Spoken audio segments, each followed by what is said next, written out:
You know the saying, right person, wrong time? Well, try right film, wrong year. The Shawshank Redemption was nominated for 7 Oscars in 1995 and lost every single one of them, competing against comparably huge films like Pulp Fiction, Little Woman, Ed Wood, The Lion King, and Best Picture winner for the year, Forrest Gump. Now, The Shawshank Redemption is one of the greatest films of the 20th century, stupendously directed with some of the best blocking choices in masterful cinematography by Roger Deakins.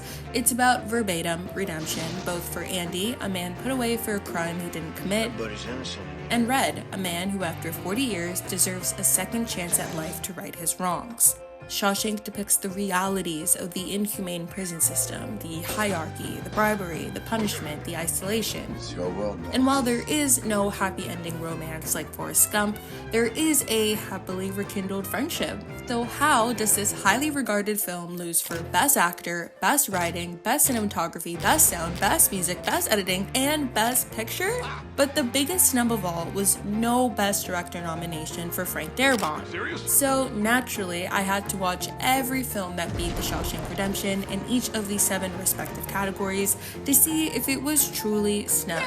As always, if you like this video, make sure to give it a thumbs up and subscribe. And without further ado, let's get into category number 1. Best Music. Hans Zimmer for The Lion King. Now, I'm not here to argue against Hans Zimmer or Elton John. The Lion King is not only one of the best animated Disney features, but it also has an incredible score that definitely deserved its recognition. I do, however, have to take a minute to talk about the fantastic music throughout Shawshank Redemption, composed by Thomas Newman. This score here for the prison is one of the best themes I've ever heard for a movie. I loved the passing of time between Andy writing letters to the Senate for library funds. You can hear this sort of metronome beat, a slow light grandfather clock hitting every few seconds. Then, as the time passes with the year-to-year tax seasons, you can literally hear the seconds ticking like on a clock. I loved the 1958 needle drop of Willie and the Hand Jive by Johnny Otis to introduce Tommy, to really sell the passing of time and the evolution of music during so. I loved Here when the prison theme picked back up as Andy revealed the use of the rope.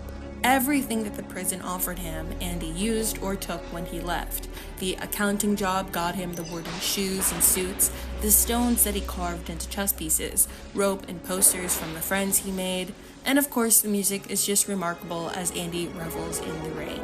But probably my favorite little piece of score is Here when Red searches for Andy's tree in Buxton. Earlier in the film, Andy gifted Red a harmonica, something he used to play, and when Red finally finds Andy's tree, a harmonica overtakes the score.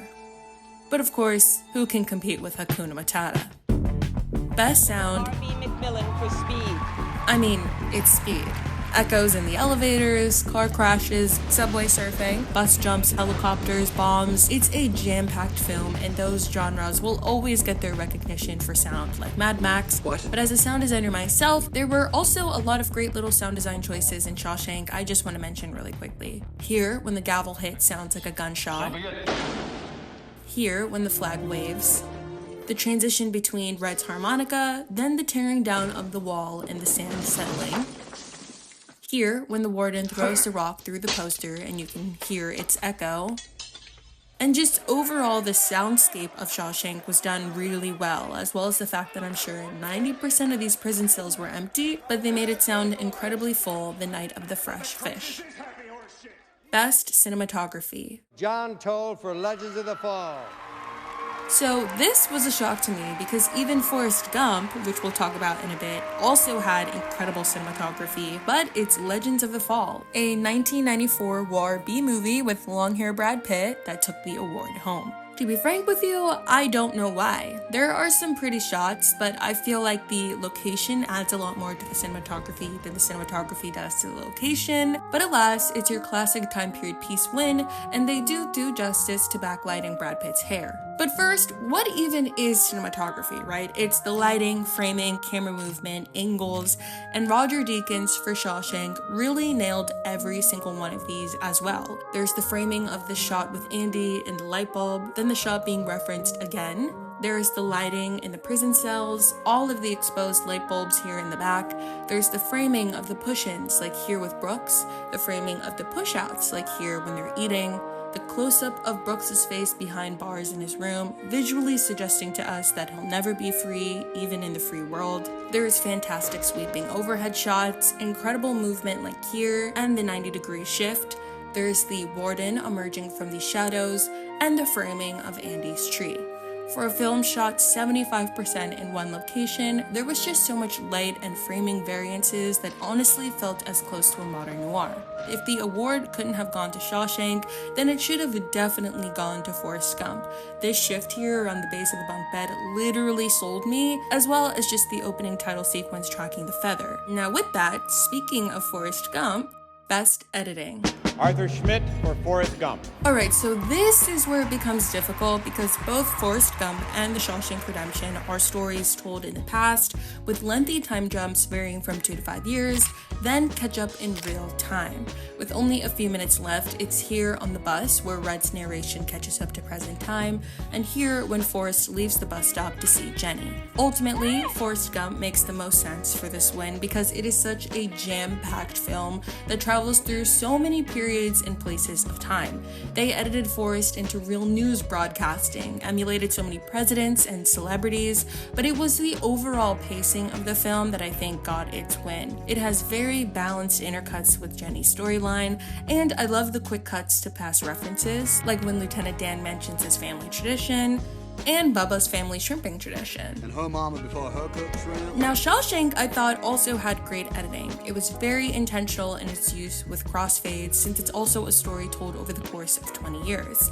I loved the sequence here of all these 3 crossfaded shots that showed us the transformation and additions to Andy's room during all of that time, and its passing of time use being used here when Red walks through Buxton. There were great reaction shots, great intercuts between the trial and the night of the murder, but Forrest Gump is just packed with so many storylines and peoples and events that it really did come together in one well-paced, entertaining film. Best Writing. Eric Roth for Forrest Gump. This is also a very tough category. Again, both Forrest Gump and The Shawshank Redemption were adapted from a previous story. They both have narration by the main character recounting a certain time in their life.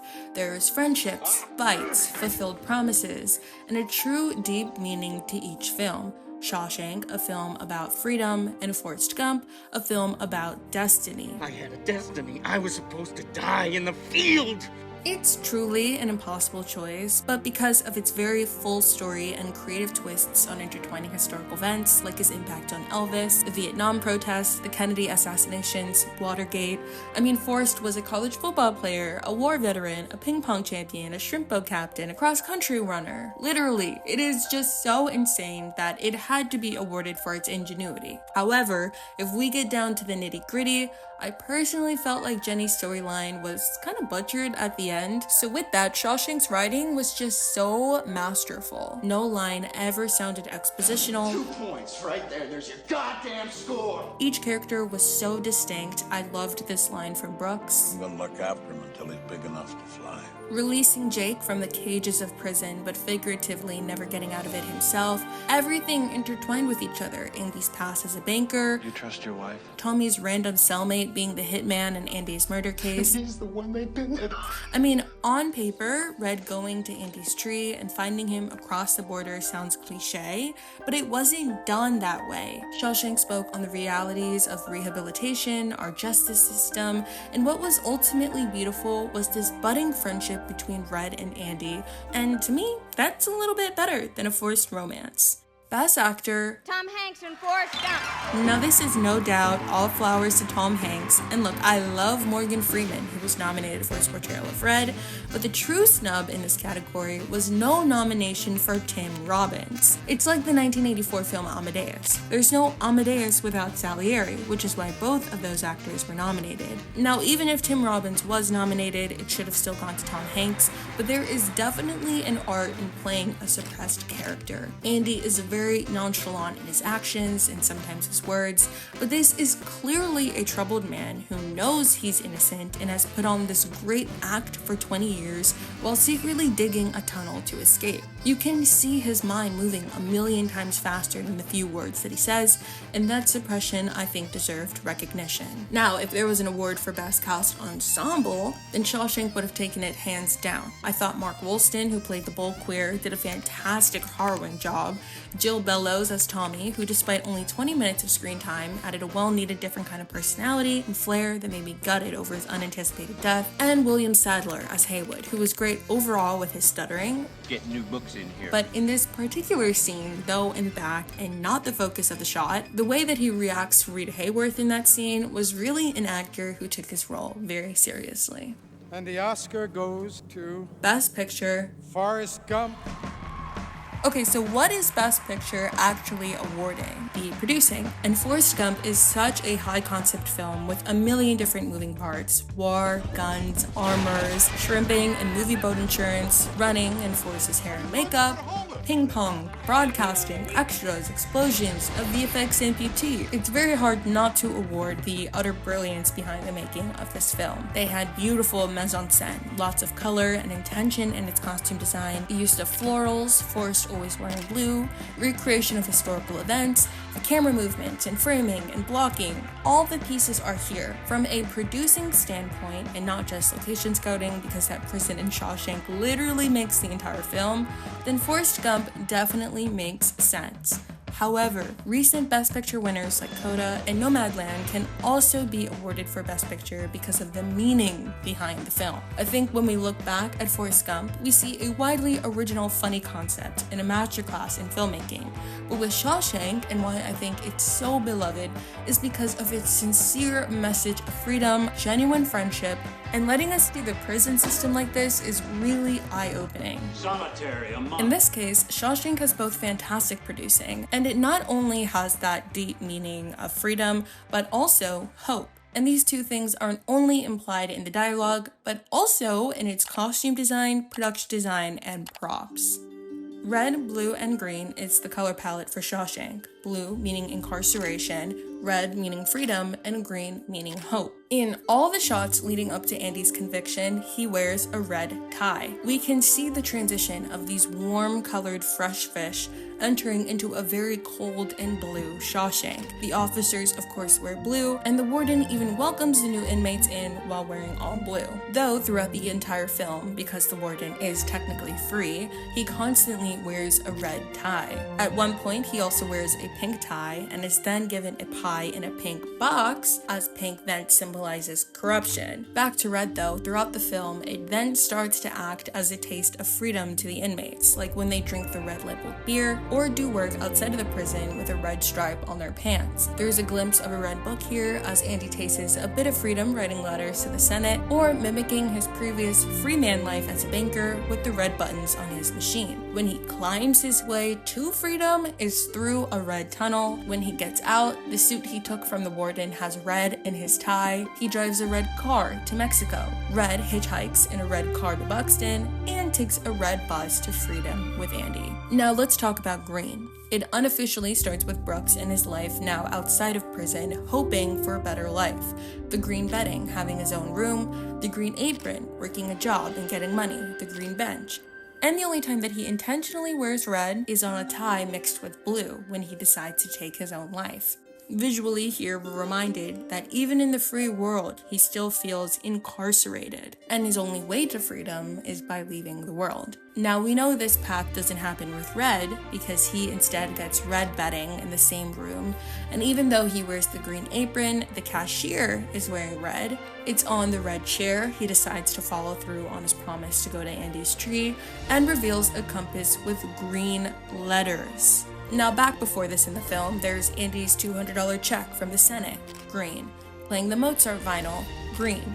Then he officially explains the music, and they talk about hope. Hope is a dangerous thing. He gives a harmonica to a pessimistic red in a green box with a line of freedom red on it. They dolly past green paint while the inmates construct the new library, aka Hope for Education, and all of this eventually leads to that green compass. And if we take it a little step further, that's why I also think Red's name is Red.